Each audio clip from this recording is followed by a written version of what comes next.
शिवसेनेचे महेंद्र थोरवे आपल्यासोबत जोडले गेलेत। थोरवेजी, स्वागत आहे तुमचं टीव्ही9 मराठीमध्ये। बैठक पार पडलेली आहे जिल्हा नियोजन समितीची, मात्र त्या बैठकीला तुम्ही उपस्थित नव्हतात, नेमकं कारण काय?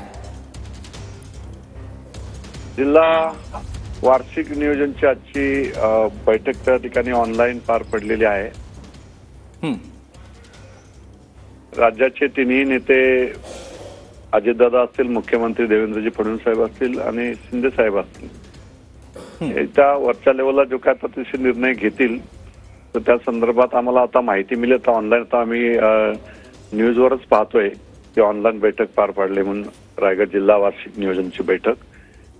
त्या संदर्भात आम्हाला जास्त माहिती नाहीये, पूर्णपणे माहिती घेऊन आम्ही सांगतो काय नक्की निर्णय घेतोय। मग या बैठकीचं तुम्हाला निमंत्रण नव्हतं का?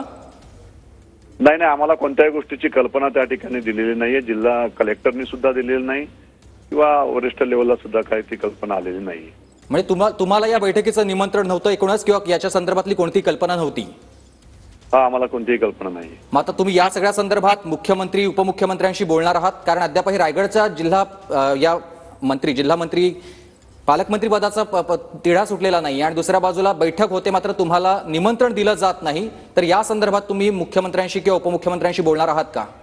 होय, नक्कीच आम्ही मुख्यमंत्र्यांशी भेटून या संदर्भात आम्ही चर्चा करू की नक्की काय विषय आहे तो समजून घेऊ।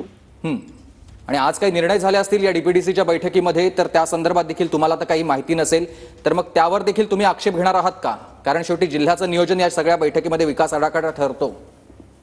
आम्ही सुद्धा लोकप्रतिनिधी आहोत, आम्हाला विश्वासात घेऊनच व्हायला पाहिजेत, परंतु अशा गोष्टी जर काय होत असतील त्या संदर्भात मुख्यमंत्र्यांशी आणि उपमुख्यमंत्री शिंदे साहेबांशी आम्ही चर्चा करू। तुमचं भरत गोगावलेंशी किंवा महेंद्र दळवींशी काही बोलणं झालंय? नाही, आता जस्ट येतात कॉल, मी बोलतो त्यांच्याशी, माहिती घेतो। नक्कीच, धन्यवाद तुम्ही दिलेल्या या प्रतिक्रियेसाठी। तर आमदार महेंद्र थोरवे